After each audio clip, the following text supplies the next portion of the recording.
Hey y'all, today I'm going to show you how to make gluten-free apple crumble. Without a doubt, apple desserts are my absolute favorite. Apple pie, apple cake, apple crisp, and of course this apple crumble. Apple crumble is so perfect for fall.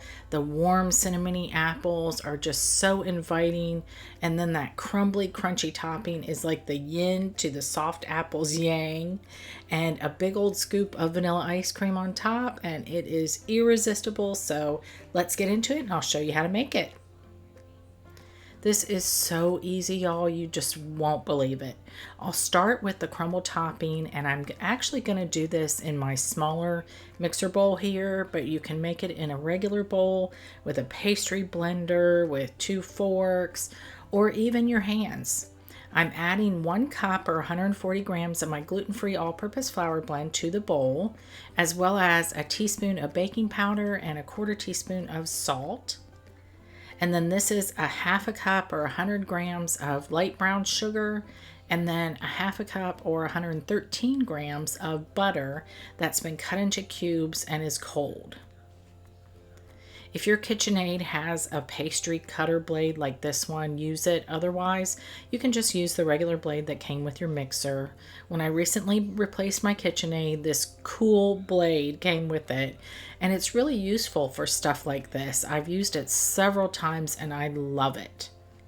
And I'll just let this go for a few minutes until that butter has been broken up, and when it's done, it's gonna look like this, nice and crumbly, just like its name says. So I'll put this aside for now and I'll toss together the apples. Before I mix this up, I wanna show y'all my frozen apple cubes. I froze these last season when I bought a bushel of my favorite baking apple, which is Rome Beauty. And these are still frozen, and I'll just dump them into my bowl after I cut off the bag here. It was a lot of work at the time when I got these apples because there were just a ton of them, and I had to peel them all and cut them all up. Some I cut into cubes, some I sliced for like apple pies. But I do this because I will only ever use Rome apples for baking, and it's sometimes hard to find them, and they have a very short growing season, but no other apple compares, at least in my opinion. My grandma used them, my mom uses them, and now I use them in everything apple, like baked apple, unless it's like caramel apples, in which case I will use Granny Smith. But Granny Smith have no business in any baked apple thing at all. Just saying. They're just too hard and crunchy. That's the hill I will die on. I'll add the juice of 1 small lemon to the apples, and then I'll add about a teaspoon or so of cinnamon, maybe a little more, as well as 2 tablespoons of granulated sugar and 2 tablespoons of tapioca starch. And that's the filling, y'all. It's just so simple. I'll just toss all of this together, and of course, I picked a bowl that's too small. Oy vey, I will never learn, will I?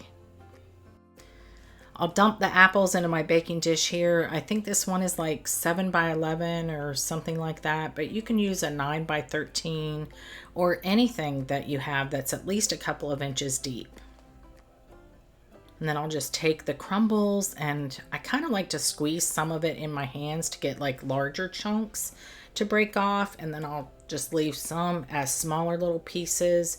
So there's a good variety in there. And this is going to go into a 375F oven for 35 to 45 minutes, or until like a knife inserted into the apples gives no resistance. And you can also tent it with foil if the topping is getting too brown before it's fully baked. Is this not a thing of beauty, y'all? Just look at those juicy apples bubbling away.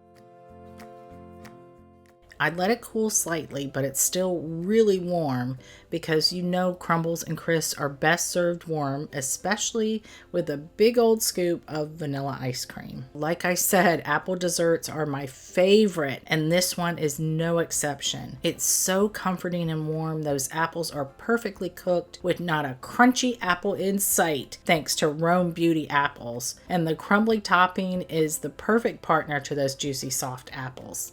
I'm having a hard time letting summer go, y'all, but if it has to be fall, at least we get to bake all the apple things, right? Enjoy!